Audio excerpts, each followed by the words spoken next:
Est-ce que vous m'entendez? Est-ce que vous pouvez me dire si vous m'entendez? Parce que je crois que de mon côté, ça rame un petit peu, donc je sais pas si je suis bien en direct chez vous ou pas. Bonjour, bonjour. Bonjour Marie. Est-ce que vous pouvez me mettre en commentaire juste si vous m'entendez un petit peu? Parce que là, je suis pas très sûr de moi. Et puis si c'est bon pour vous, bah écoutez, on va y aller parce que le plus important, c'est que vous m'entendiez vous. Voilà, ceux qui sont là, les 15 qui sont là, mettez-moi quelques petits commentaires juste pour me dire si vous m'entendez bien. Je veux juste vérifier ça et puis ensuite on y va. Donc c'est ok pour Marie. Est-ce qu'il y en a d'autres là, les 16 qui sont là? Ok, Dorsaf. Bon bah écoutez, ce que je vous propose dans ce cas-là, c'est d'y aller. Bonjour Lamia. Si il y a des soucis à un moment donné, que vous m'entendez mal ou que vous me voyez mal, mettez-le dans le chat. Là normalement j'ai une bonne connexion, je suis de chez moi, mais bon on sait jamais. C'est un peu bizarre ce que ça me fait. Bonjour Charlotte. Bon bah écoutez, dans ce cas-là, on va y aller. Donc bonjour à tous, je vais commencer par me présenter rapidement. Je m'appelle Romain Morse, je suis directeur opérationnel d'un institut de préparation au concours qui nous intéresse aujourd'hui et dont vous voyez le logo là sur le PowerPoint qui est affiché, Peugeot. Ça fait 16-17 ans maintenant qu'on existe. Et puis je prends régulièrement du temps avec les étudiants, que ce soit sur Facebook, que ce soit sur Instagram, que ce soit sur d'autres canaux, pour vous présenter un petit peu les concours, à la fois les évolutions, il y a eu beaucoup d'évolutions cette année, mais aussi vous donner quelques conseils, puisque ça fait quand même 9 ans que je fais ça, que donc je dirige Peugeot, mais aussi que j'enseigne pas mal les tests de logique, le TAGE-MAGE, le TAGE2, dont on va parler là pendant pendant les 3 quarts d'heure, on va dire, ça dure 3 quarts d'heure, 1 heure ce live. J'enseigne aussi beaucoup les entretiens de motivation et pour toutes ces matières, j'écris aussi pas mal de bouquins. Voilà. Donc je pense qu'avec ça, je vous ai fait un petit peu le topo de ce qui vous intéresse. Et je suis aussi pas mal membre de jury de concours dans une dizaine d'écoles de commerce. Bon, une fois que ça s'est dit, je vais déjà... Bonjour, vous entendez très bien. La vidéo n'est pas clean, mais vous entendez très bien. Bon bah écoutez, ça je suis désolé, c'est mon internet à moi. Je suis dans un bâtiment où il n'y a pas la fibre malheureusement, mais ça viendra. Alors déjà, n'hésitez pas dans le chat à me dire d'où vous venez, quel concours vous visez, voilà, tout ce qui peut m'intéresser moi pour guider un petit peu mon live et être le plus personnel possible dans ce que je dis. Voilà, n'hésitez pas à le mettre en commentaire, n'hésitez pas à mettre aussi vos questions. Moi, je prends régulièrement du temps, je m'arrête régulièrement dans mes présentations pour pour répondre à vos questions. Donc n'hésitez pas, posez-les moi. La plupart du temps, j'ai les réponses. Ça arrive aussi que j'ai pas la réponse, évidemment. Auquel cas, je prendrai le temps de vérifier et de revenir vers vous. Allez, je vais diviser mon propos en 4 parties. La première partie très factuelle, mais qui est finalement peut-être la plus touchy cette année, parce qu'il y a beaucoup de choses qui changent, et notamment des choses qui ont changé là ces derniers jours pour le concours passerelle. Donc je reviendrai un petit peu sur les concours, où ça en est, sachant que là, a priori, on devrait avoir quand même une vision assez définitive des modalités pour 2021. Ensuite, je vous interrogerai sur les matières clés qui sont pour moi les plus importantes pour le concours. Vous allez voir, j'ai identifié 2 matières qui me semblent presque de loin les plus importantes pour vos concours, et je vous donnerai un petit peu des billes pour pouvoir appréhender les révisions de ces matières.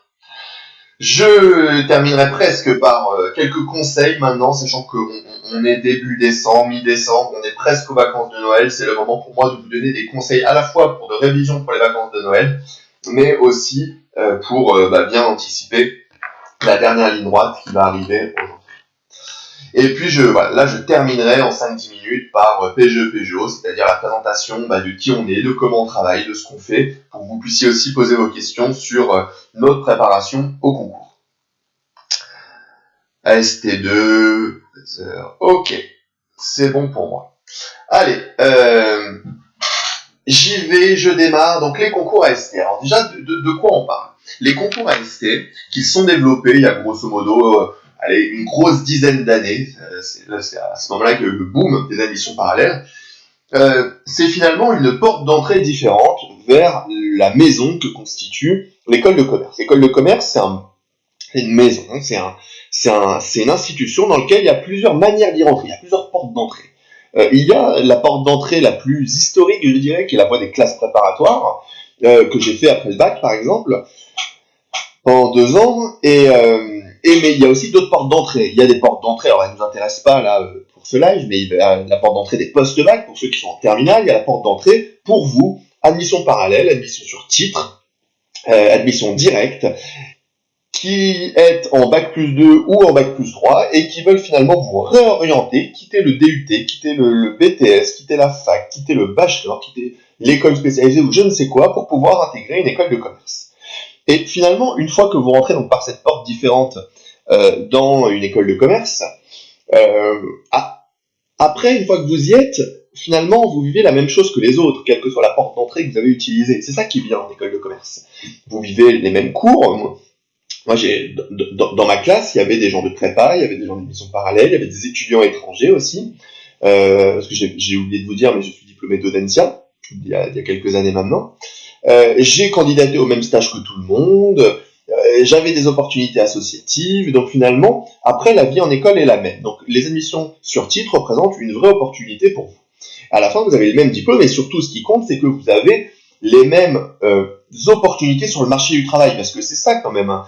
L'objectif d'une école de commerce, c'est de vous amener dans de bonnes conditions sur le marché du travail, et là, c'est le cas si vous rentrez par les voies d'admission sur titre. Alors finalement, vous allez dire qu'est-ce qui change si on vit la même chose que les autres en école de commerce? Et bien ce qui change, c'est peut-être le critère de sélection. C'est la manière avec laquelle on vous sélectionne.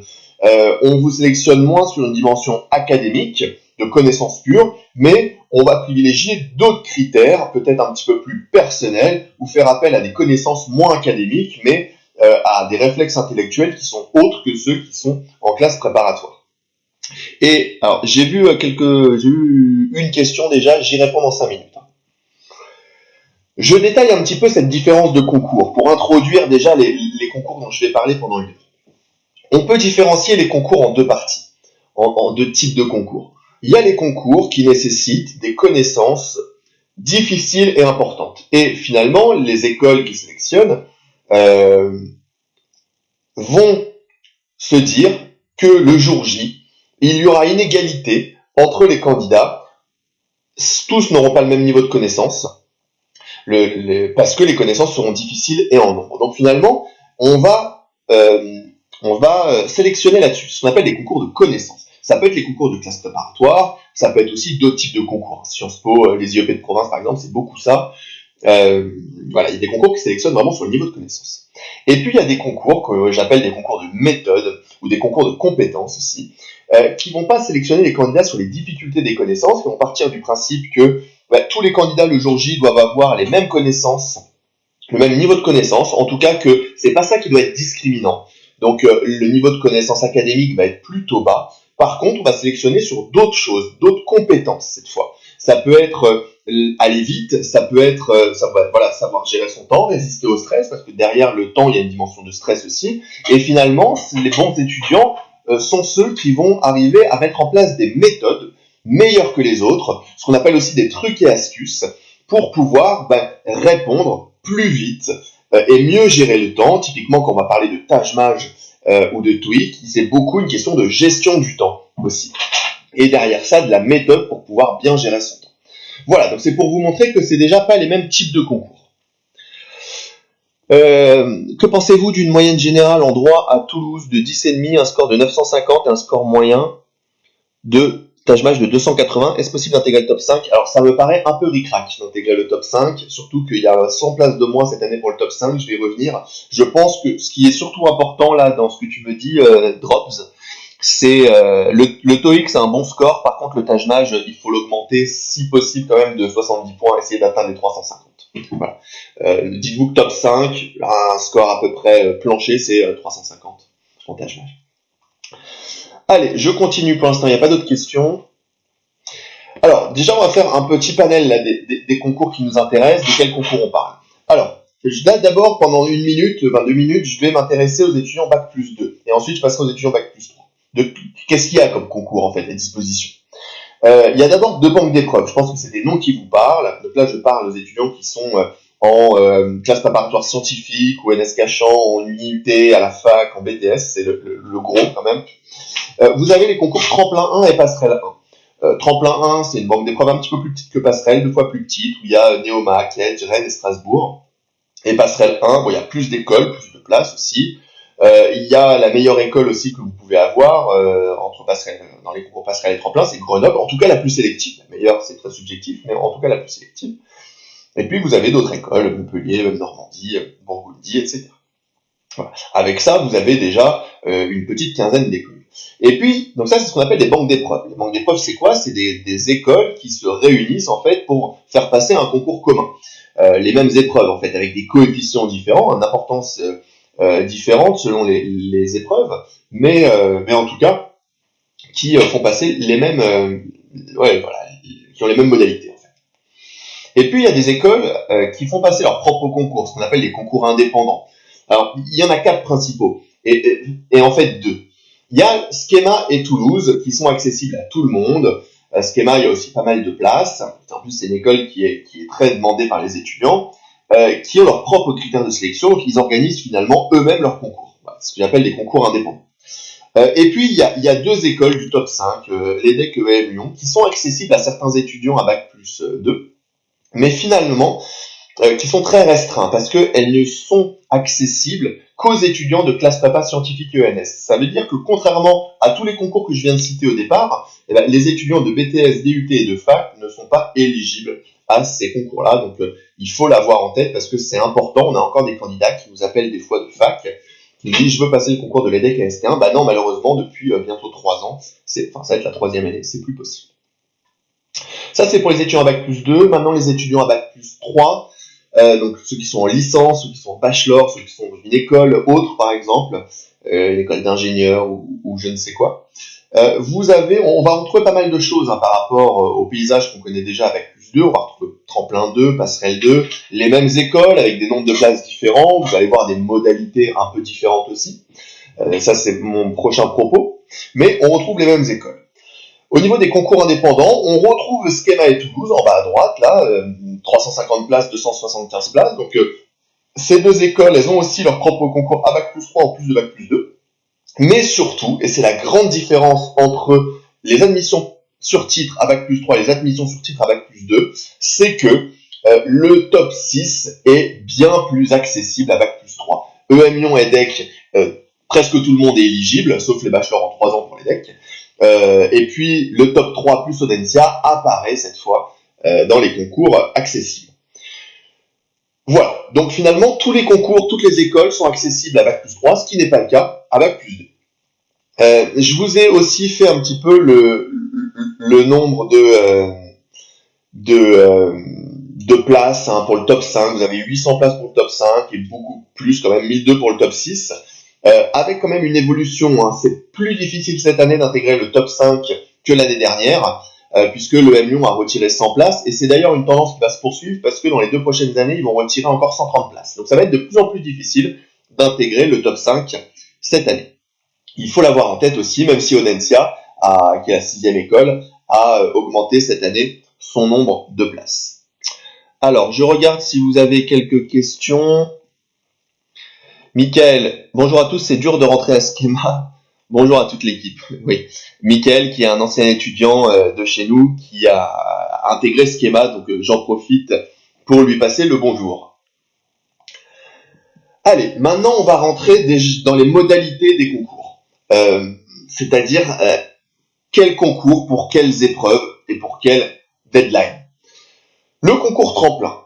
Alors, déjà, avant toute chose, on a encore des étudiants qui nous posent la question, est-ce que les concours auront lieu cette année? Dit autrement, est-ce qu'il y aura des épreuves de sélection? Est-ce que ce ne sera pas plutôt un dossier de candidature?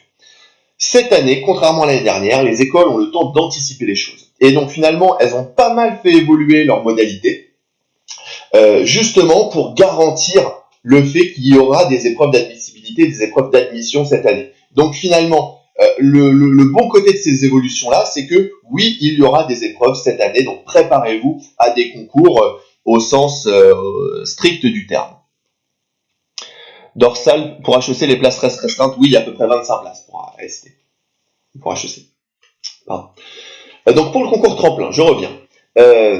Épreuve d'admissibilité, une épreuve de logique qui dépend en fait du niveau d'études, donc c'est le TAGE 2 pour les étudiants en AST1, c'est le TAGE MAJ pour les étudiants en AST2. Une épreuve d'anglais, un test d'anglais qui est le TOEIC. Et puis une note de dossier, où on va prendre à la fois des critères scolaires, mais aussi des critères extrascolaires. Ça veut dire tout ce qui est, par exemple, associatif, bénévolat, tout ce qui est expérience à l'étranger, expérience professionnelle, aussi. Tout ça, ça va vous donner des résultats d'admissibilité, donc vous dire si oui ou non vous êtes accepté aux oraux des écoles. Et ces oraux, vous les passez fin mai. Voilà. Ça peut déborder des fois sur début juin. Vous passez un entretien de motivation par école que vous passez à l'oral. C'est la seule épreuve, l'entretien de motivation, que vous passez une fois par école. L'entretien d'anglais, vous en passez un qui vaut pour toutes les écoles, et puis certaines écoles en fait vont faire passer des oraux de LV2. Toutes les écoles vont faire passer, c'est juste obligatoire à Bac+2, c'est facultatif à Bac+3 dans le sens où seules les notes au-dessus de 10 sur 20 vont compter.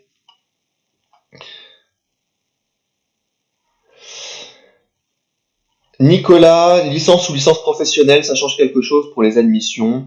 Non, ça change pas quelque chose. Dans tous les cas, ce que tu viens de me dire, Nicolas, c'est que un critère. Donc finalement, les concours, c'est bien plus que ce simple critère-là. Il va y avoir tes expériences extrascolaires, il va y avoir tes scores aux thèses. Donc là, dit comme ça, ta question licence ou licence pro, non, ça ne change pas grand-chose pour les admissions, dans le sens où si tu as de grosses notes au test et que tu as des choses à faire valoir à côté de ta licence, tu auras un vrai beau profil pour les admissions parallèles. Allez, le concours passerelle maintenant. Le concours passerelle qui est un peu plus compliqué, surtout cette année où il a pas mal changé. Alors, le concours passerelle, vous allez avoir déjà une épreuve de français qui est propre au concours passerelle. Sauf que, on complique les choses, vous pouvez aussi faire valoir votre score de TAJMAJ ou TAJ2, notamment sur les parties verbales. Donc vous n'êtes pas obligé de passer ce test-là, spécial. Même chose pour l'anglais. Passerelle propose une épreuve d'anglais, sa propre épreuve d'anglais, qui est un peu différente du TOEIC, sauf complication des choses encore, vous n'êtes pas obligé de passer cette épreuve, vous pouvez faire valoir votre score de TOEIC, si vous voulez. Et d'ailleurs, il faut le décider un peu tôt, parce que des échos et des échanges que j'ai eus, notamment avec les directeurs d'école, normalement ça se choisit à l'inscription. Voilà, donc faites attention, c'est pas à la fin qu'on fait ça. Donc logique, français, ensuite anglais, et puis une épreuve au choix. Il y a une épreuve au choix à passerelle depuis longtemps, ce qu'on peut aussi appeler l'épreuve de spécialité.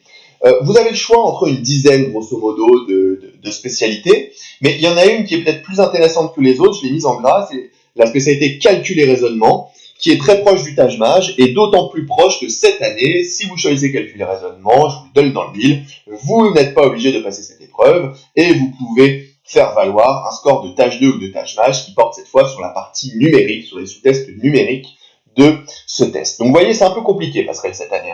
Pour la plupart des épreuves, vous avez le choix entre passer l'épreuve de passerelle ou faire valoir en fait votre score de TAJMAJ ou de TOEIC. Donc si vous avez des grosses notes au TAJMAJ et TOEIC, il vaut mieux faire valoir ça. Pareil, si vous êtes très occupé à côté et que vous n'avez pas la possibilité de réviser sérieusement l'épreuve de français ou l'épreuve d'anglais spécifique à passerelle, ou une autre épreuve au choix, une épreuve de spécialité au choix qui ne serait pas calcul et raisonnement, c'est peut-être plus stratégique de faire valoir le TAJ2, TAJMAJ et le TOEIC que vous devrez passer pour les autres écoles de toute façon. Une fois qu'on a fait ça, on passe les épreuves orales, fin mai, c'est pareil que le tremplin, un entretien de motivation par école, un entretien d'anglais pour toutes les écoles, et puis un entretien de LV2. Alors ça, cette fois, c'est obligatoire et facultatif, c'est obligatoire, mais que pour certaines écoles, notamment Grenoble. En fait, dites-vous que c'est pour les écoles les plus sélectives que vous allez devoir passer un entretien de LV2, et elle renforce un petit peu la difficulté d'entrer en leur sein. Allez, petit point de question. Laure, est-ce que ce sera en replay? Oui, ce sera en replay. Bonjour, quel concours est accessible au crédit ECTS d'une école de commerce post-bac? Alors, c'est très compliqué cette histoire de passer d'une école de commerce post-bac à une école admission sur titre. Ça dépend et des années et des écoles. Donc là, le mieux, Rosenthal, ou David, je sais pas, vraiment le mieux, c'est d'appeler les écoles en question, parce que là, on est sur un truc très touchy, qui change selon les écoles, selon les directeurs d'admission et selon les années. Donc, je préfère pas m'engager là-dessus. Au pire, appelle-nous. mais sachant que chaque année, nous, on a des réponses pour quelques écoles, mais on conseille aussi beaucoup aux candidats d'appeler directement les écoles parce que ça peut évoluer d'une année à l'autre. Je passe qu'une seule fois le Taj Mahal Heather le 18 février. Quand recommandez-vous de commencer à réviser et à quelle fréquence pour atteindre un 350 minimum? Alors déjà, pour le 18 février, il faut s'y mettre dès maintenant, parce que là, ça fait que 2 mois, enfin, il nous reste que 2 mois, donc vraiment, il faut s'y mettre assez vite. À quelle fréquence, c'est plus difficile de répondre parce que ça dépend de ton niveau de départ et de ta progression, mais ce qui est sûr, c'est que le Taj Mahal, c'est un test qui se révise très régulièrement, en moyenne, à ce stade et par rapport à tes objectifs, environ 8 heures par semaine minimum, donc tu vas voir que c'est quand même... c'est du boulot, et 8 heures c'est un minimum, hein. Donc vraiment si tu passes le Taj le 18 février, il vaut mieux s'y prendre maintenant. Drops, vous faites des cours via online personnalisés durant les prochains mois pour se préparer juste pour les oraux en 2 langues, anglais et français, vous avez des professionnels natifs pour l'anglais. Oui, on a une préparation effectivement dédiée à l'oral, qui pourra se passer à distance, qui pourra aussi se passer en présentiel. On a des professionnels natifs pour l'anglais, hein, comme tu appelles ça, c'est surtout, moi j'ai envie de dire, c'est surtout des jurys de concours. Natif ou pas, c'est surtout des gens dont le métier enjoint est dans les écoles de faire passer ces oraux-là, donc il n'y a pas meilleur qu'eux pour connaître. Et puis de la même manière, pour les entretiens de motivation, ce sera des jurys de concours dont je fais partie. Allez, j'enchaîne. Maintenant, les écoles indépendantes, celles qui ont leur propre concours. Donc, je rappelle Schema et Toulouse à Bac+2, et puis l'ensemble de ces écoles à Bac+3. Bon, vous avez vu que en fait, on est presque toujours sur la même chose, hein. Des épreuves de logique pour tout le monde, c'est-à-dire tâche 1 ou tâche 2, du TOEIC pour tout le monde, des épreuves de dossier pour quasiment tout le monde, entretien de motivation pour tout le monde, entretien d'anglais pour presque tout le monde, et entretien de LV2, là, c'est beaucoup plus éparse. J'oublie de dire quelque chose, hein, j'avais la slide, mais j'ai oublié de le dire tout à l'heure. Toutes ces écoles sont accessibles à Bac+3, sauf l'ESSEC, qui est accessible uniquement à Bac+4. C'est un peu l'exception qui concerne la règle. Il n'y a que les étudiants qui sont en cours de validation d'un Master 1 minimum qui peuvent candidater à l'ESSEC. Donc faites attention à ça. Là où je voulais vous amener, en fait, pourquoi j'ai passé en revue tous les concours? Je voulais vous amener à prendre un peu de recul et de vous dire qu'en fait, et encore plus cette année, ces concours, ce sont les mêmes. Tremplin, c'est presque un copier-coller de passerelle. Tremplin, c'est les mêmes modalités que le MU, etc., etc. Que ce soit les épreuves écrites ou les épreuves orales. Donc, pour vous, cette année encore plus, et sachant que c'est un conseil que je donne chaque année, passez plusieurs concours, passez plusieurs écoles. Ce sera que bénéfique et je vous dirai pourquoi à la fin de ce live. Si vous passez le MU ou les DEC, passez Tremplin, ça vous n'ajoute rien. Ça vous n'ajoute aucun travail. Passer passerelle, ça ne peut aussi vous ajouter aucun travail selon ce que vous choisissez de faire pour les épreuves de français et d'anglais, par exemple. Donc vraiment, passer plusieurs concours, ça multiplie vos chances d'intégrer une super école de commerce, mais ça ne vous fait pas de travail en plus, et c'est le premier message au bout de 25 minutes que je voulais vous faire passer, et qu'il est très important que vous entendiez. Je prendrai le temps de le justifier un petit peu plus tard. Alors, maintenant, à chaque fois qu'on passe un concours ou un examen, c'est toujours important, pareil, de prendre un peu de recul et de se dire finalement quelle est la hiérarchie des épreuves que je dois passer en termes d'importance. Est-ce qu'elles se valent toutes? Ce qui peut arriver, c'est assez rare, mais il y a des concours, hein, toutes les épreuves se valent presque. Ou est-ce qu'il y a des épreuves qui vont faire la différence si je les réussis ou si je les rate, ce que j'appelle les matières clés. Pour vous donner un exemple assez simple, sur un examen, moi quand je passais le baccalauréat, donc je passais le bac S, qui n'existe plus maintenant, mais le bac scientifique, j'étais dans une démarche aussi de me dire, voilà, je fais plein de choses à côté, je suis aussi ambitieux scolairement, bon, comment je vais optimiser ma préparation? Et optimiser sa préparation, ça veut pas dire laisser de côté les matières les moins importantes, mais ça veut dire savoir polariser ses efforts, savoir bien ventiler ses efforts sur les matières qui en valent le coup. Donc moi, je passais plus de temps à réviser forcément les maths, la physique, que la LV2 ou la philosophie. Et c'est pareil pour les concours, j'avais identifié des matières qui étaient les plus importantes et sur lesquelles je passais le plus clair de mon temps. Alors déjà, avant de vous dire quelles sont les deux matières que j'ai identifiées, sur quoi je me suis basé pour identifier ces deux matières? Je me suis basé sur deux critères en fait. Le premier critère, il est déjà du coefficient, il est évident, mais ceux qui ont les matières qui ont le plus gros coefficient, forcément, vont le plus compter. Là, c'est Maintenant, il y a aussi un autre critère, c'est le critère de l'écart-type. Alors, je m'explique un petit peu, ça parle peut-être pas à tout le monde, l'écart-type. L'écart-type, c'est la différence entre les notes, pour faire très simple, si c'est pas exactement ça. Ou dit autrement, est-ce qu'on est sur une matière où les écarts entre les notes vont être très larges, ou si j'ai 18 sur 20, je vais faire énormément la différence parce que beaucoup auront 6 ou 7 sur 20, et l'inverse aussi. Ou est-ce que je suis sur une matière où les notes vont être ratatinées entre 9 et 11 pour prendre un cas extrême, et finalement que j'ai 9 ou que j'ai 11, finalement ça change pas grand-chose, donc c'est pas très important. Donc moi j'ai pris finalement les matières qui pour moi avaient le plus gros coefficient, mais aussi le plus gros écart-type. Allez, j'abrège le suspense, et je vais parler de la première matière clé, qui sont les tests d'aptitude, ou dit autrement le tâche 2 pour les bacs plus 2 et le tâche MAJ pour les bacs plus 3. Bon, en fait, il y a une petite mise à jour aussi, dans les parenthèses à côté de tâche 2 et tâche MAJ, ça peut valoir aussi maintenant pour passer. Alors, j'ai remis les modalités, mais que vous devez connaître, j'imagine. Donc, on est sur 70 questions en 2 heures à tremplin. Pardon. Tâche 2, excusez-moi. Donc 6 sous-tests, un score sur 210, et puis un bon score en tâche 2, ça commence à partir de 130. Tâche MAJ, il y a plus de questions, beaucoup plus, un tout petit peu plus de temps, à peine 5 minutes, donc on est vraiment là sur 1 minute 20 par question, alors qu'on est sur 1:35 à peu près en tâche 2, donc on a bien moins de temps. On a un score final sur 600, et puis un bon score, ça commence à peu près à, on va dire, 330, 340 en tâche MAJ. Le tâche MAJ, vous allez voir que la principale difficulté, c'est pas les connaissances qui sont nécessaires pour répondre aux questions, c'est le temps que vous avez pour répondre aux questions. Et finalement, si on vous laissait toute une journée pour faire un test de tâche MAJ, la plupart de vous auraient des scores stratosphériques. Mais vous n'avez que 2 heures. C'est pareil pour le tâche 2. Donc, ce qui fait la différence entre les bons et les moins bons candidats, c'est les méthodes qu'ils utilisent, les méthodes qu'ils ont maîtrisées, les méthodes dont ils se souviennent, pour pouvoir répondre à des questions en 30 secondes, en 45 secondes, en 1 minute 30, plutôt qu'en 3 minutes. Et ça, voilà, c'est ça qui fait la différence le jour J. Parce que les étudiants qui vont vite répondent à plus de questions et surtout répondent aussi aux questions les plus difficiles que les autres ne traitent pas. Il y a toujours 3 versants dans les tests d'aptitude. Et d'ailleurs, dans les tests de logique en général, il y a toujours 3 versants. Il y a d'abord le versant mathématique au tâche 2 et au tâche MAJ. C'est de la résolution de problèmes, maniement de données chiffrées. On vous demandera des connaissances de niveau 3e et des méthodes de niveau 3e.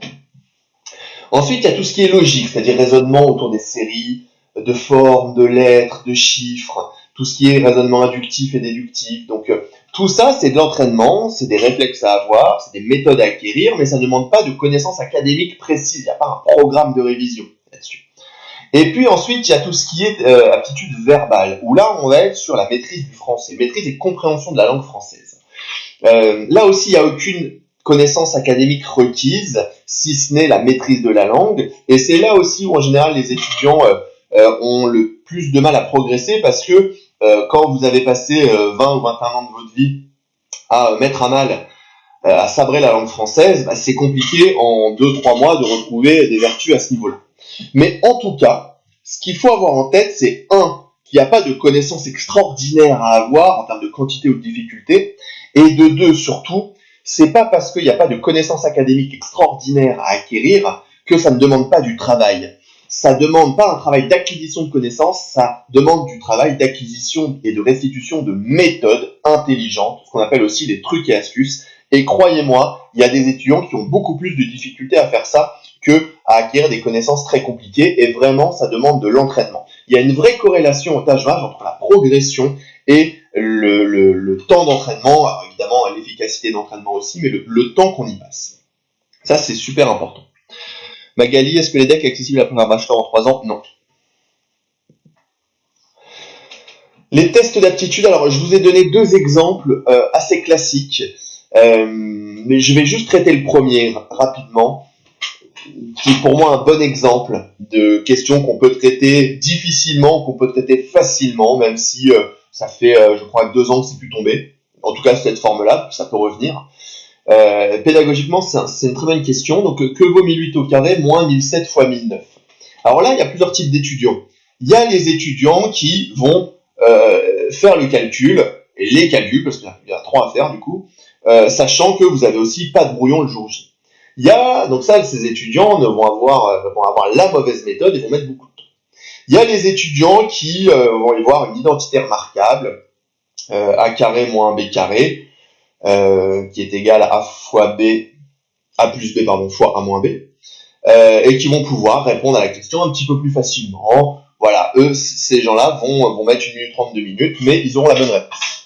Et puis, il y a les étudiants qui, par le travail, ont, on va dire, ont maîtrisé une méthode qui est assez courante au Taj-Maj et très utile, c'est ce qu'on appelle la méthode du dernier chiffre, qui permet de ne pas calculer la réponse à un calcul, mais juste de trouver son dernier chiffre.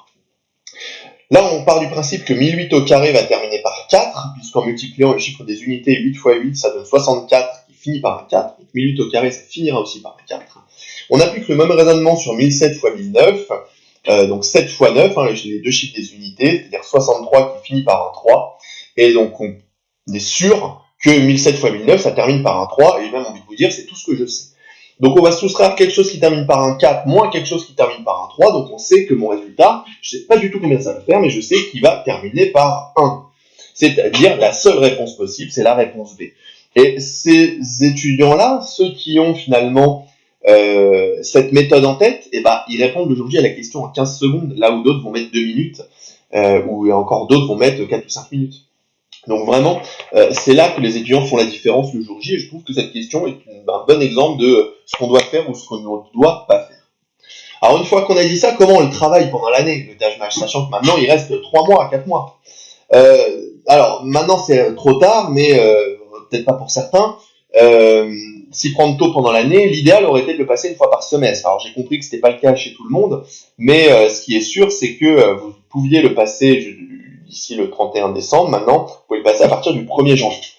Maintenant, pour tout le monde, quelle que soit votre avancée dans les régions du Taj-Maj, ce qui est super important, et ce qui m'avait fait défaut, moi, quand j'avais commencé à réviser le Taj-Maj, c'est que j'avais mis un petit peu la charrue avant les bœufs.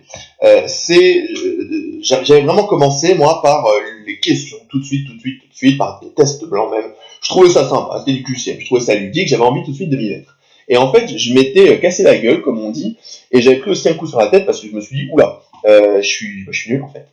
Et c'est pas que j'étais nul, c'est qu'en fait je m'y étais mal pris. J'avais pas du tout démarré par les cours, j'avais pas du tout démarré par la méthode et quand même la base théorique qu'il y a à maîtriser.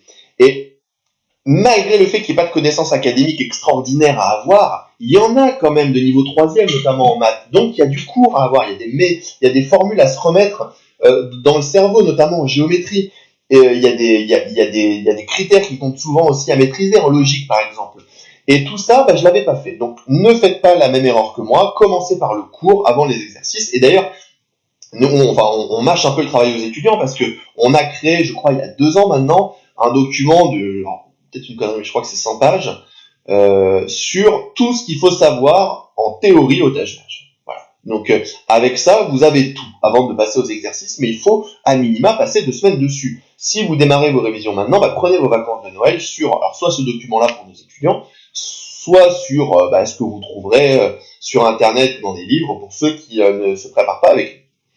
Et puis une fois qu'on a fait ce travail un peu théorique de base, on peut passer aux exercices. Et les exercices, c'est toujours alterner entre des petits tests, on va dire des petits sous-tests, notamment semaine, mais surtout des tests blancs en conditions réelles d'examen.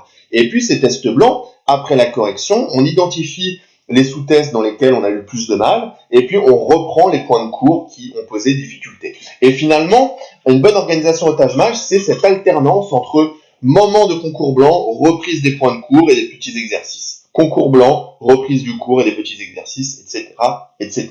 Mais ce qui est important, c'est vraiment de s'entraîner en conditions réelles d'examen, parce que vous verrez que le Taj-Maj, le Taj 2, ça demande une énergie physique et mentale très importante. C'est un sprint de 2 heures, vraiment. Et à la fin, on sort de là épuisé. Donc si vous n'êtes pas prêt, encore une fois, et physiquement et mentalement à relever ce défi, le jour J, ce sera très très compliqué pour vous. Est-ce que le support est disponible après le live? Merci. Déjà, il y a un replay. Après, si vous voulez voulez le support, vous pouvez l'avoir, il faut juste nous en faire la demande par mail, par exemple. Je donnerai le mail à la fin, donc n'hésitez pas. Donc ça, c'était pour la première matière. Mais finalement, la deuxième matière dont je vais parler dans les matières clés, c'est la matière des concours. Pour ceux qui sont admissibles, parce que les autres n'ont pas la chance de passer cette épreuve-là. Mais si vous êtes admissible, oubliez tout, l'épreuve qui compte, c'est l'entretien de motivation. Que vous soyez le premier après les écrits, le dernier après les écrits, que vous soyez passé avec 480 otages mages ou 280 otages mages, à la fin, vraiment, à la fin de la journée, ce qui va compter, c'est l'entretien de motivation. C'est une épreuve qui a été conçue par les écoles pour finalement choisir leurs candidats. Les connaître et les choisir. Les connaître, j'y reviendrai, mais je vais commencer par les choisir. C'est que si l'école décide de vous mettre une bonne note, le coefficient fait que ce sera bon. Vous serez pris dans l'école. Par exemple, à l'EDEC en AST1, l'entretien de motivation vaut 15 en coefficient, l'ensemble des écrits vaut 12. L'ensemble des écrits vaut moins qu'une seule épreuve. Donc c'est pour vous montrer l'importance. Et d'ailleurs, c'est pas du tout la seule école dans ce cas. Dans les livres que j'écris sur l'entretien de motivation, et notamment là, il y en a 3 qui sortent en janvier, je commence le premier chapitre par dire ça, par faire un peu un étalage, une comparaison de coefficients, et c'est vraiment effarant. Il y a des concours où l'entretien de motivation, c'est 50% de tout. Voilà, donc ça sélectionne. L'entretien de motivation sélectionne et les écoles donnent pour consigne vraiment de mettre des notes très hautes ou très basses. Il m'est même déjà arrivé que l'école me demande de renoter un étudiant parce que je lui avais mis 11 sur 20. Donc au milieu. C'est aussi une épreuve qui est faite pour vous connaître, pour vérifier que la tête bien pleine, c'est bon, ça a été fait, puisque vous êtes admissible. Maintenant, c'est tête bien faite et surtout que vous puissiez vous épanouir en école de commerce et qu'il y ait une cohérence de votre candidature. C'est évidemment un travail d'introspection sur ce que je suis, ce que je veux faire, en quoi ce que je veux faire passe par une école de commerce, etc. Et derrière ça, pour se mettre en valeur à la fois sur sa personnalité et sur ses projets, il y a des méthodes. C'est faux de dire qu'un entretien de motivation, ça se travaille pas. Se mettre en valeur, parler de soi de manière laudative, ça se travaille. C'est aussi pour ça qu'il existe un art oratoire, des méthodes orales. Ça veut pas dire que c'est du formatage, ça veut pas dire qu'on va te dire « dis ça au mot près ». Non, justement, on va vous aider et vous devez vous aider à bien vous connaître pour pouvoir mieux vous exprimer ensuite. C'est vraiment « connais-toi mieux pour t'exprimer mieux », à la fois sur le fond et sur la forme.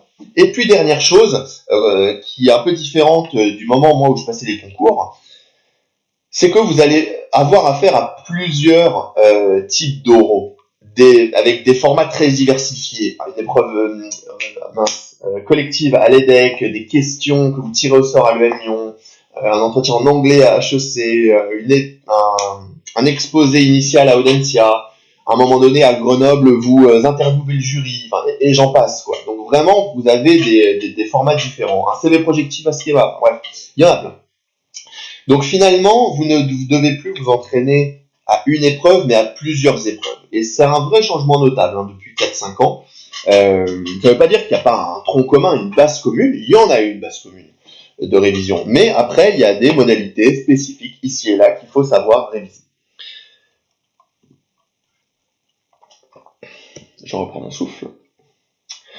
Alors, toujours pareil, une fois qu'on a dit ça, comment on le travaille pendant l'année, et là, pour le coup, c'est pas comme le tâche-mâche, c'est pas après-demain. Enfin, si, le tâche-mâche, c'est demain, et l'entretien de motivation, c'est après-demain. Mais, c'est tellement important qu'il faut s'y prendre maintenant. Déjà, ça, c'est le moment, la période là qui nous amène jusqu'à janvier, on va dire, c'est le moment de deux choses. Démarrer l'introspection, mais une vraie introspection, sur des qualités, des défauts qu'on écrit, qu'on illustre avec des anecdotes. On commence aussi à réfléchir sur ce qu'on a envie de faire, pourquoi, etc. Et c'est aussi le moment de se renseigner sur les écoles de commerce. Sur les écoles de commerce et les métiers à la sortie de l'école de commerce, mais vraiment de se renseigner en profondeur, de lire des choses, de parler à des gens, de regarder des vidéos, d'assister aux journées portes ouvertes en ligne, aux webinars des écoles, d'avoir en fait une espèce de culture générale de l'école de commerce et du métier ou des métiers qui m'intéressent à la sortie. Et finalement, jusqu'en février, l'idée est un peu de se construire une culture générale de soi, des écoles et des métiers. Et l'idée, en fait, après les écrits, est de se dire, je prends de mi-avril jusqu'à fin mai pour mettre en commun tout ça, à trouver une cohérence entre tout ça, répondre aux questions, préparer les questions les plus courantes de l'entretien de motivation, savoir quel est le lien entre moi, l'école, mon projet professionnel, etc. Mais d'abord, il faut faire ce travail en fait de connaissance de soi, des écoles et des métiers. Et ça, c'est trop tard en avril parce qu'il y a déjà beaucoup de boulot après. Il faut faire cette base de travail, aller jusqu'à février parce qu'après vous êtes à full focus sur les tests et c'est normal. Et en ce moment, c'est le moment, il y a des salons en ligne, les écoles font des webinars, elles communiquent énormément en fait avec la crise sanitaire parce qu'ils n'ont pas la possibilité de faire des événements en présentiel. Donc c'est le moment là, les écoles bombardent, donc il faut en profiter. Rosenthal, combien d'années le score du Taj 2 ou Taj Maj est valable? 2 ans. Allez, quelques conseils maintenant, 3 conseils avant de passer à la fin à la description de PGE PGO. 3 conseils que je dois vous donner maintenant. D'abord, quand vous allez réviser, et j'espère que vous allez, pour ceux qui ne l'ont pas fait, vous y mettre dès maintenant, première erreur et la plus importante à ne pas faire, c'est de ne réviser qu'une seule matière. Surtout s'il n'y en a pas beaucoup. Mais énormément, là j'ai repris dernièrement au téléphone des étudiants qui nous appelaient, beaucoup d'étudiants qui me disaient qu'ils ne travaillaient que le Taj Maj et qu'ils laissaient le TOEIC pour plus tard. C'est une connerie aussi grosse qu'eux. Vraiment, c'est super important de réviser plusieurs matières en même temps et j'inclus l'entretien de motivation là-dedans, même maintenant. Pourquoi? Parce que le TOEIC, déjà parce que en ne révisant pas certaines matières maintenant, vous allez vous mettre en danger, vous allez prendre du retard sur ces matières que vous repoussez. Et en plus, le TOEIC, vous pouvez le passer autant de fois que vous voulez. Donc vous pouvez le passer fin décembre, vous pouvez le passer début janvier, vous pouvez le passer presque tout le temps. Donc ça vous laisse la possibilité d'anticiper des mauvais scores pour pouvoir leur passer plusieurs fois. Et les épreuves orales, j'ai justifié le fait que pourquoi il fallait les réviser maintenant. Et puis l'autre danger de réviser qu'une seule matière, sachant qu'en général, à ce stade, les étudiants, quand ils révisent qu'une seule matière, c'est le Taj Maj, c'est surtout de se retrouver mi-janvier, fin janvier, en ayant envie de vomir le Taj Maj. Vraiment, on peut plus le Taj Maj, on fait un espèce de burn-out, d'indigestion du Taj Maj. Et c'est con parce qu'il restera un mois quand même en général pour passer le Taj Maj, donc c'est pas maintenant qu'il faut lâcher. Vraiment, c'est super important et mentalement et pédagogiquement quand vous faites des créneaux de révision de mettre plusieurs matières en même temps. Alors ça veut pas dire qu'on accorde la même importance à toutes les matières dans nos créneaux de révision, mais je pense que si vous devez accorder, je vais dire un chiffre rond, 100 heures en ce moment pour vos révisions, je pense que 60-70% pour le Taj Maj, 15-20% pour le TOEIC et 15-20% pour les épreuves orales, on va dire 20% pour le TOEIC, 10 pour les épreuves orales, me paraît pas mal, mais évidemment ce pourcentage n'est pas à prendre pour argent comptant, mais à adapter évidemment à votre situation, à vos difficultés, à vos objectifs, etc.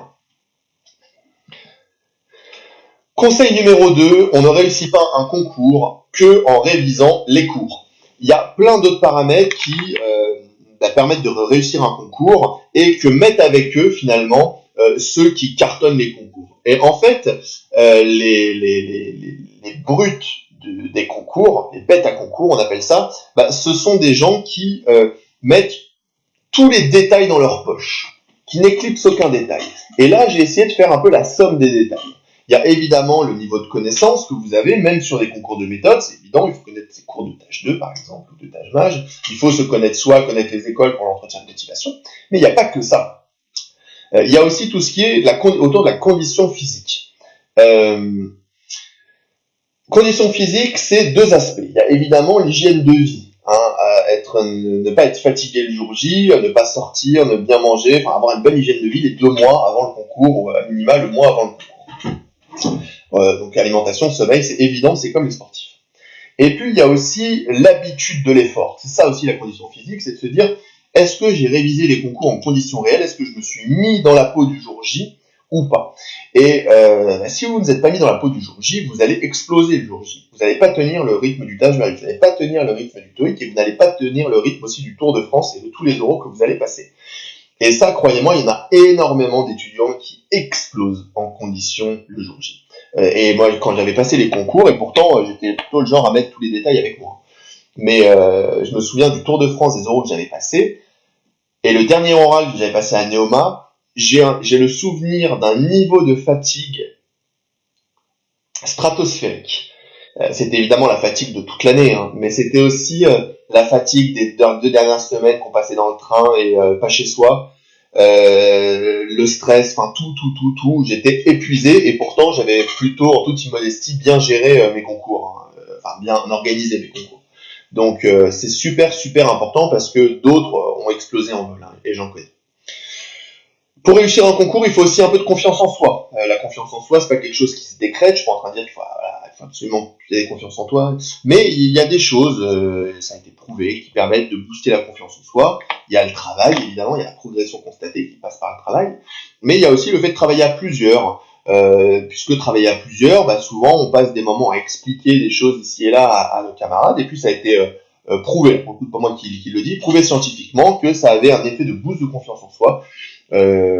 Sans doute la plupart du temps inconscient, mais quand on explique des choses, on a plus confiance en nous et ça compte à la fin le jour J. C'est des petites choses qui comptent. Pareil pour la gestion du stress, hein, je l'ai mis dans le critère, mais il ne s'agit pas de dire ne sois plus stressé, c'est fini, non. Il y a des gens qui sont stressés, c'est comme ça, mais c'est arriver à faire en sorte que ce stress ne soit pas paralysant, mais soit en fait un stress motivant. Et là, c'est pareil, je complète ma phrase de tout à l'heure là, sur la confiance en soi. La gestion du stress, ça passe aussi d'abord par en faire. C'est normal que vous soyez stressé. On est stressé par l'inconnu, en général.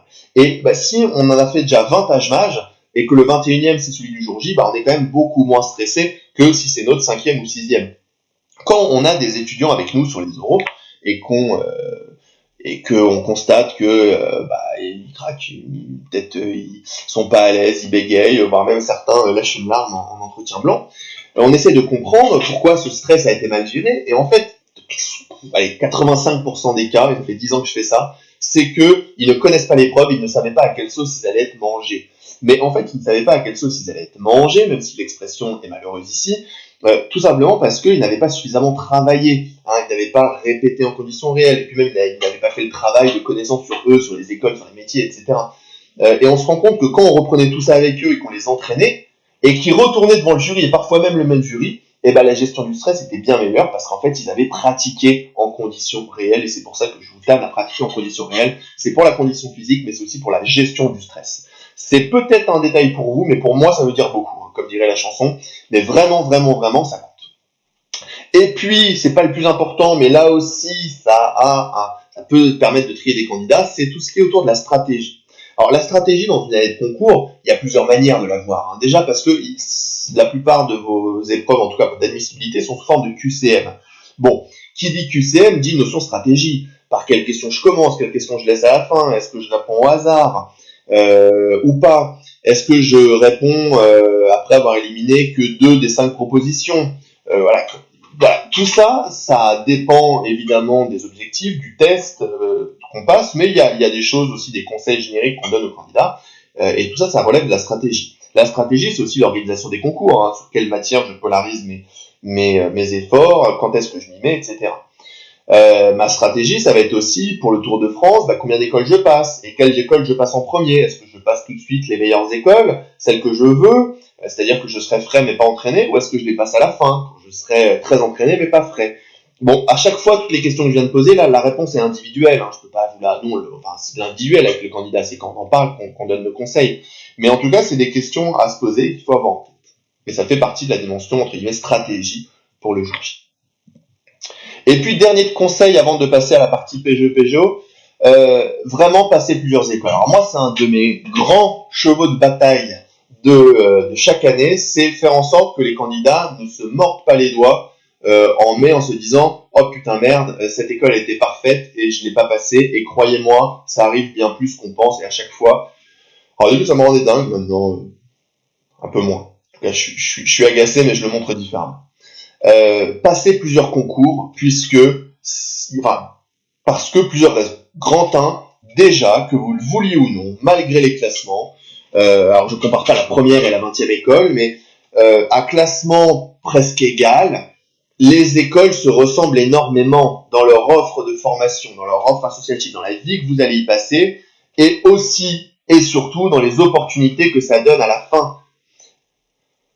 En tant que diplômé d'Audencia, sur des stages, j'ai déjà pris des postes de diplômé de l'EM Lyon, de diplômé de l'ESCP. Et je suis certain que sur des stages où j'ai été refusé, des gens de Grenoble, de Neoma ou de Toulouse, de Schema sont passés devant moi. Vraiment, vraiment, vraiment.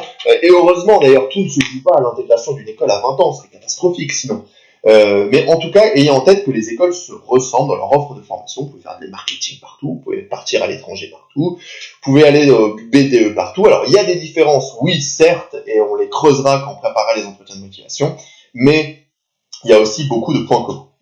Passez plusieurs écoles pour vous permettre de vous entraîner à l'oral aussi. Passer plusieurs écoles et pas mettre tous ses œufs dans le même panier, c'est aussi se dire, mon premier ou mes 2 premiers euros, pour m'entraîner, je vais aller dans des écoles que je souhaite un petit peu moins et j'arriverai super frais, super rodé pour les écoles que je souhaite.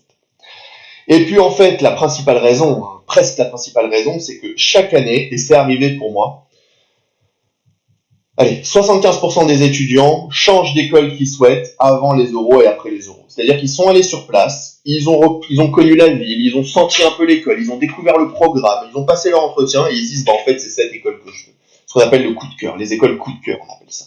Et vraiment, tout le monde vous le dira, 3 sur 4 ont eu des coups de cœur qui n'étaient pas l'école qui souhaitait au départ. Mais pour avoir ce coup de cœur, il faut se laisser cette possibilité et il faut passer l'école en question. Je me souviens d'un étudiant d'il y a 2 ans qui nous avait catastrophé parce qu'il avait accompagné un ami passer Schema. Lui, il ne l'avait pas passé. Il s'était rendu compte sur place qu'en fait, c'est une école parfaite pour lui par rapport à ses projets. Mais c'était malheureusement trop tard. En fait, si vous êtes bon, c'est vous qui aurez le dernier mot. C'est vous qui choisirez l'école. Et je suis certain que vous allez être bon. Donc, à la fin de l'année, c'est vous qui aurez le dernier mot. Mais faites en sorte que ce choix d'école se fasse en juin, juillet, et non pas en décembre, janvier, quand vous n'avez pas toutes les billes, que vous ne connaissez pas encore toutes les écoles. C'est super, super important. Avant de passer à la présentation de PGE, je regarde les questions.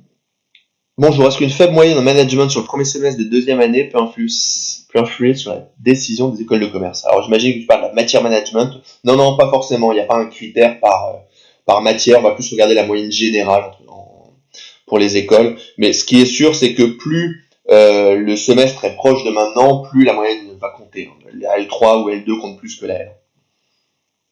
Normalement, quelle est la date limite pour passer le TAJ? Drop, ça dépend de l'école que tu souhaites passer. Allez, je passe maintenant en 5-10 minutes à la présentation de qui on est et de comment on travaille. Donc PGO, c'est un institut de préparation au concours qui a été créé en 2004 par un étudiant qui était à l'EDEC à l'époque et qui souhaitait accompagner les étudiants d'abord aux oraux et ensuite il s'est diversifié sur les écrits. Maintenant, c'est une prépa qui accompagne les étudiants dans 6 villes de France, Paris, Lyon, Bordeaux, Marseille, Nantes, Rennes, plus aussi en distanciel à 100% pour ceux qui souhaitent. Donc c'est presque en fait une 7e ville à distance. Alors normalement on en a 9, mais avec la crise sanitaire, on en a temporairement pour cette année enlevé 3. Normalement on est aussi à Lille, Strasbourg et Montpellier, mais cette année on a fait le choix de restreindre un petit peu les villes exceptionnelles. Il y a nos étudiants qui sont 100% à distance, il y a aussi nos étudiants qui souhaitent ajouter à ce volet distanciel des stages intensifs en classe, que ce soit sur les vacances de Noël ou en février notamment, donc on accueille des étudiants en classe. Je reviens rapidement sur le volet on va dire online, l'espace de e-learning, pour vous dire un petit peu ce que vous allez trouver dessus. Donc vous allez trouver à la fois des cours en ligne, il y a des cours en classe, mais il y a aussi des cours en ligne. Et pour ceux qui suivent la préparation 100% à distance, vous avez encore plus de cours en ligne. C'est des cours un peu comme je fais là, sauf que c'est comme si je donnais cours. Donc il y a un PowerPoint et il y a un prof qui écrit ou pas au tableau, d'ailleurs ça dépend du cours. Ces cours sont disponibles en replay. Vous allez exceptionnellement cette année aussi avoir, pour ceux qui suivent les stages intensifs, avoir après sur votre espace de e-learning l'enregistrement de ces cours en plus. Vous avez des tests en ligne corrigés, donc 33 TOEIC, 19 TAJMAJ, 8 TAJ2, donc on a voulu mettre beaucoup de volume parce que, comme je disais, il y a une vraie corrélation entre le nombre et la progression. Encore faut-il travailler intelligemment, mais ça c'est du travail qu'on fait en amont.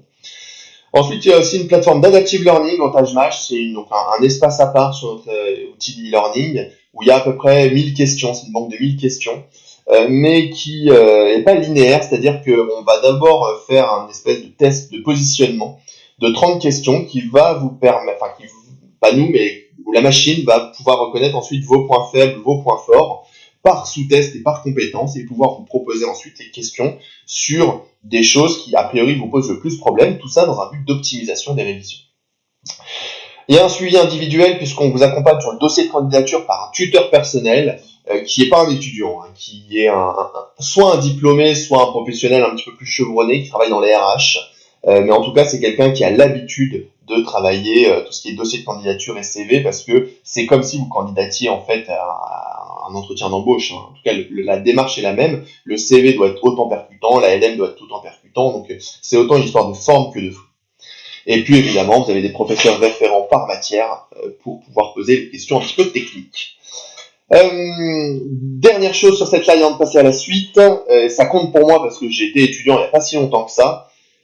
La garantie d'admission, effectivement, ça fait maintenant depuis 2011 ou 12 qu'on a lancé admis ou remboursé. Alors c'est pas un blanc-seing, c'est pas n'importe quel qui échoue à une école et remboursé, mais c'est de se dire selon les écoles que vous passez, top 6 ou top 10, vous êtes remboursé à tout ou une partie de la préparation, sous réserve que vous ayez rendu les devoirs, fait les tests, vous êtes venu en cours et que vous avez passé les concours. Donc c'est 3 critères qui sont pas très qui sont finalement ceux d'un étudiant normal, mais qui sont aussi pour nous et pour vous une garantie qu'on est on est avec vous, on est engagé avec vous et que on a tout intérêt à ce que ça marche. Et si on fait ça, c'est aussi parce qu'on est sûr de nous et que heureusement chaque année on rembourse pas grand monde, mais c'est une garantie, voilà, pour vous montrer qu'on est sûr de nous et deux qu'on est dans le même bateau que vous. Alors, quand on parle de PGE, qui y a derrière, qui est-ce que vous allez rencontrer? Vous allez rencontrer en fait 3 types de populations. Population mal dit, mais en tout cas 3 types de personnes. Vous allez rencontrer déjà l'équipe au quotidien, l'équipe salariée de PGE, dont je fais partie, qui travaille avec moi toute l'année.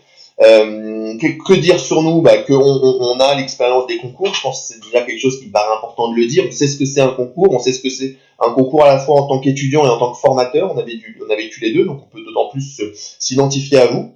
On est présent avec vous. Enfin, il y a une disponibilité qui est à la fois physique parce qu'on sera là sur les stages intensifs, mais qui est aussi autre que physique. Vous pouvez nous joindre et par téléphone et par mail. En tout cas, on sait par expérience qu'un concours, ça ne se réussit pas seul. Et d'ailleurs, on fait chaque mois ce qu'on appelle des cours en ligne de suivi, où c'est des cours en ligne, mais où on ne vous apprend rien. Enfin, c'est pas des cours théoriques, mais on est là pour répondre à vos questions, pour échanger, et c'est des moments assez sympas.